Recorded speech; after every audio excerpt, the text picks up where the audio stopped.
Ever look at a picture of yourself and think, who is that tired-looking guy and why does his eye bags owe me money? Yeah, you've been there.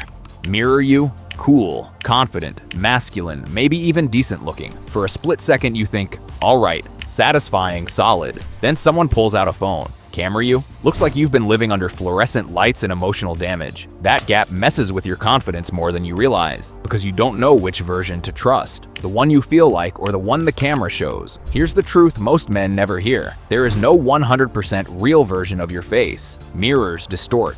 Cameras process. Lighting reshapes. Lenses compress. Even your eyes interpret. You have to know the mental trap. Why mirror you and photo you? Feel like different men. That's the part no one explains properly. You assume the mirror is real and the camera is fake. That assumption is wrong. Both of them are lying to you. Modern cameras don't simply take photos, they rebuild them. With an eye for striking details and a preference for high contrast snapshots. Different phones produce different versions of your face, all in milliseconds. There is no single selfie you, but the mirror isn't honest either. Most mirrors slightly distort shape. Some are stretched, some warp with temperature. Many flip your face horizontally. You're not unattractive. You're not bad on camera. And you're definitely not cursed by genetics. You're dealing with systems that distort reality. And if you don't understand them, they will keep sabotaging how you're perceived. Your appearance changes with conditions. Always has.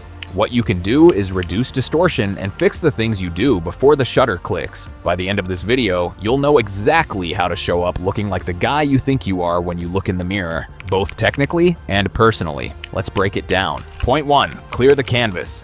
Cameras don't see your face like humans do. They exaggerate contrast, texture, and shine. That means uneven skin tone, dryness, oil, redness, all of it gets amplified. In real life, people's eyes blend imperfections together. Cameras isolate them. That's why you can feel fine all day and still look oddly worn out in photos. If you think skincare is optional in photos, your forehead shines brighter than your future and your nose has more texture than a gravel road. Instead of how you looked in the mirror this morning, you'll look tired, greasy, or both. Fix this by: wash your face every morning and night. Gentle cleanser, not dish soap.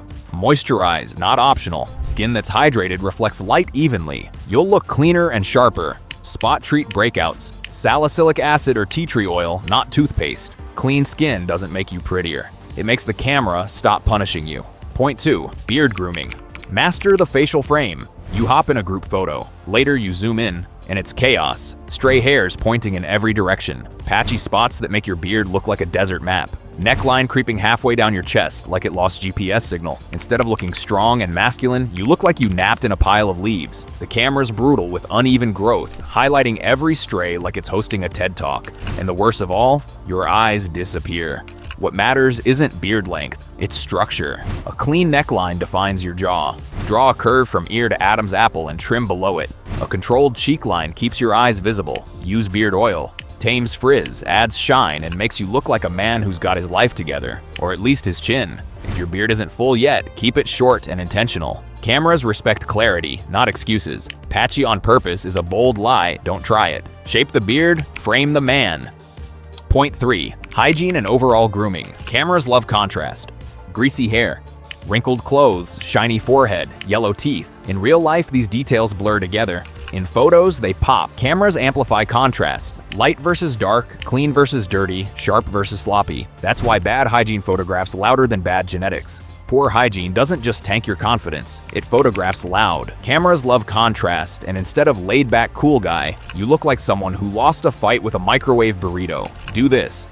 Daily shower.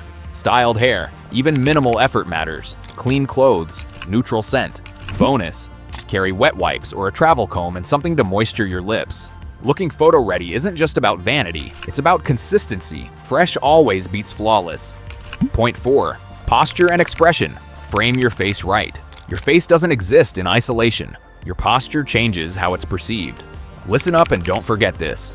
Bad posture wraps your face, especially in photos. You look shorter, weaker, and your face looks at least strange. And awkward facial tension, that turns a smile into a hostage situation. Let's do this. Stand tall, shoulders back, chest open, chin slightly forward and down. Yes, it feels weird, but it defines your jaw. Smile with your eyes. No forced grins. Think of something that makes you smirk. Bonus move. Exhale slowly before the shutter. It loosens your face so you don't look like a taxidermy experiment. Posture doesn't change your body, it changes your face. Point 5. Lighting. The real reason photos betray you. Lighting is the biggest variable no one respects enough. At home, mirrors usually give you soft, even light. It hides texture, reduces shadows, and smooths transitions in your face. You take a photo indoors, overhead light casting shadows like you're telling ghost stories. Suddenly your eyes disappear. Your nose grows 3 sizes and your skin tone matches expired yogurt. Your face didn't change. The light did. Rules to live by. Face the light. Natural window light is king. Never put the light behind you. Avoid top-down lighting. It's the reason your forehead's a spotlight and your eye sockets look like caves. Golden hour, just after sunrise or before sunset, is nature's cheat code. You could be running errands and still look like a Greek statue.